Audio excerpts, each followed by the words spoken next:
भारतीय नौसेना ने अरब सागर में पकड़े गए 35 सोमालियाई लुटेरे को मुंबई पुलिस को सौंप दिया है। अब इन लुटेरों पर भारतीय कानून के मुताबिक मुकदमा चलेगा। 16 मार्च को अगवा किए गए जहाज MC रुएन पर 40 घंटे के ऑपरेशन के बाद नौसेना ने न सिर्फ जहाज को कब्जे से छुड़ाया था, बल्कि 35 लुटेरों को पकड़ भी लिया था।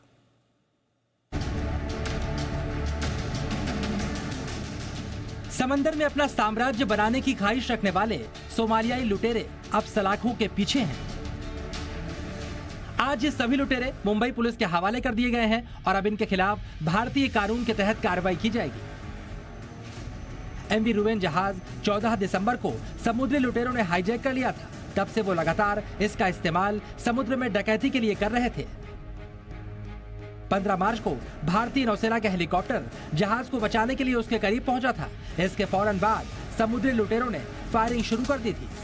इसीलिए ऑपरेशन का जिम्मा मार्कोस ने संभाला। मार्कोस कमांडोज ने सबसे पहले समुद्री लुटेरों को सरेंडर करने के लिए कहा। इसके बाद मरीन कमांडोज को आदेश दिए गए कि अगर लुटेरे सरेंडर नहीं करते तो उनके खिलाफ अभियान चलाया जाए। पर मरीन कमांडो की एंट्री होते ही जहाज पर मौजूद 35 लुटेरों ने अपने अपने हथियार डाल दिए। आसमान से कमांडोज उतारकर जहाज के लुटेरों को पकड़ने के ऑपरेशन को आप समंदर में भारत की एयर स्ट्राइक भी कह सकते हैं। और इस तैनाती का मतलब है कि भारत ने इस इलाके में व्यापारिक जहाजों पर होने वाले किसी भी हमले या कब्जे की खबरों को गंभीरता से लिया है। रक्षा मंत्री राजनाथ सिंह पहले ही ऐसे हमलावरों को चेतावनी दे चुके हैं। भारत की बढ़ती आर्थिक और सामरिक ताकत ने कुछ ताकतों को ईर्ष्या और द्वेष से भर दिया है। अरब सागर में हाल में हुए यमी चैंप प्लूटो पर ड्रोन हमले और कुछ पहले लाल सागर में यमी साईं बाबा पर हुए हमले को भारत सरकार ने बहुत ही गंभीरता पूर्वक लिया है। भारतीय नौसेना ने समुद्र की निगरानी बढ़ा दी है।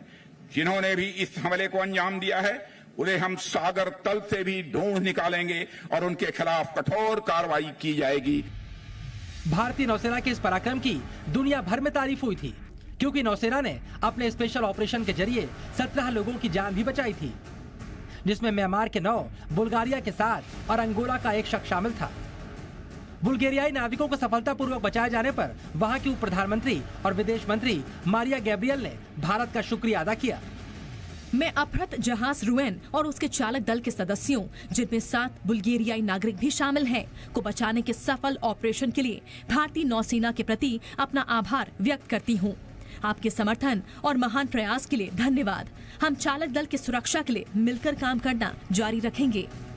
बुल्गारिया से धन्यवाद आया तो विदेश मंत्री S जयशंकर ने भी बेहद कम शब्दों में इसका जवाब दिया था। विदेश मंत्री ने कहा था, दोस्त इसी के लिए होते हैं। समंदर में भारत लगातार दुश्मनों के होश उड़ा रहा है और बेकसूरों की जान बचाने के लिए पूरी ताकत लगा रहा है। अरब सागर में चलाया गया ऑपरेशन भी उसका ही एक प्रमाण है। ब्यूरो रिपोर्ट, जी मीडिया।